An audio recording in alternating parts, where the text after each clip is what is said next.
How do I explain to one of our elder bloat shells, who have seen over 1,000 cycles, and who likely hunted blood urchins with their bare spines before the advent of combustion, that modern human video games are simply lacking compared to their more contemporary releases?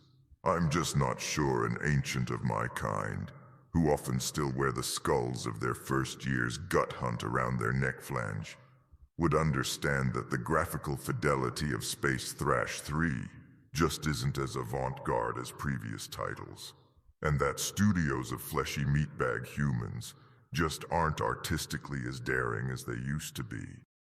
I tried to talk to my Grand Flagellator about it, but they simply grumbled that as visceral and cacophonously violent as human video simulations could be, they would never compare to the good old days when they would tear asteroid roaches to bits with their bare claws for a laugh.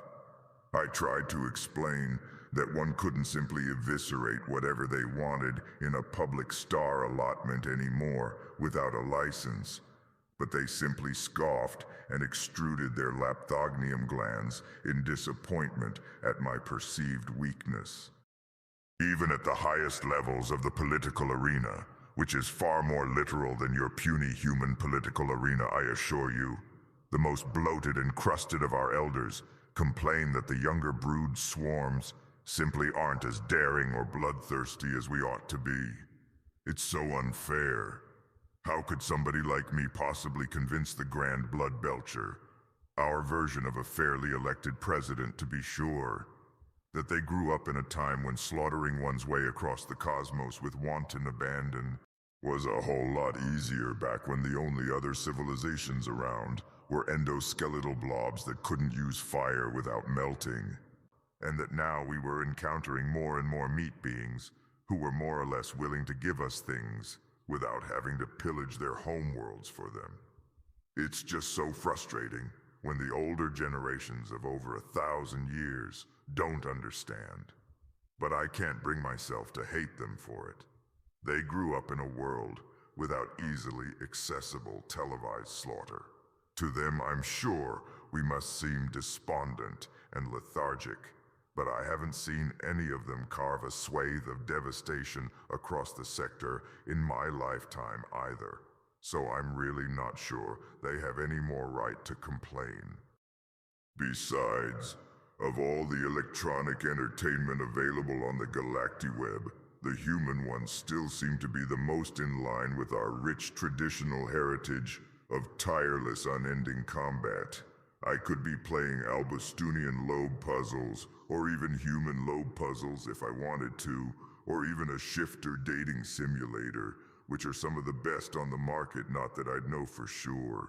Alright, I might have sampled one.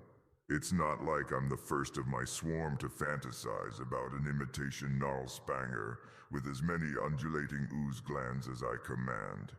But that's beside the point. Okay, maybe adjacent.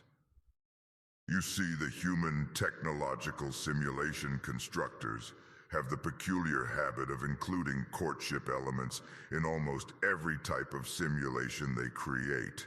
You just can't escape it.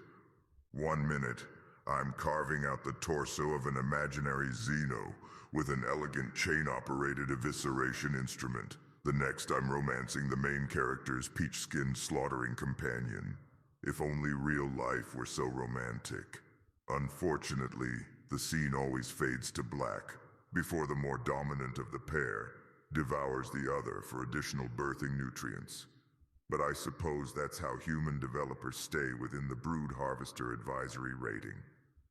It's rather extraordinary how they manage to cram subtle themes of companionship and bilateral trust into their otherwise brilliantly blood-quenching works of morbid destruction.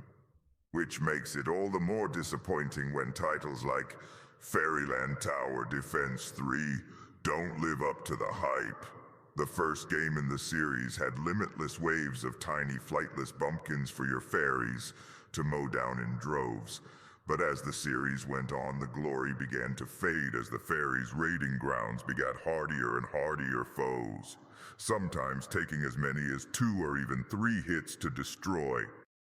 I'll never understand the human gamer's compulsion for less and less easily attainable glory as the simulation drags on. These days it's so bad I can barely finish a title without secretly researching a guide when nobody is looking. I just don't get what they find so fulfilling about imitating another player's glory so exactly.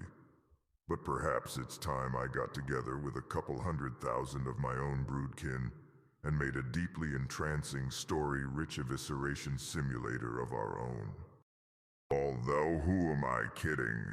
By the time the inevitable bloodbath for who would be developer in command abated, there probably wouldn't be enough talent left to even make something as mild and broadly palatable as Gears of Combat Remastered Edition.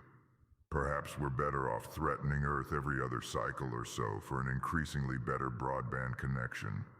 That way, we could at least show the Carnage Council that we're utterly pounding the noob species online. Did I say that right? Pounding, or is it puning? Not pooning, surely. Poning. I thought so. You know I've always had a deep admiration for your people's long litany of derogatory chides. Truly some of the most taunting.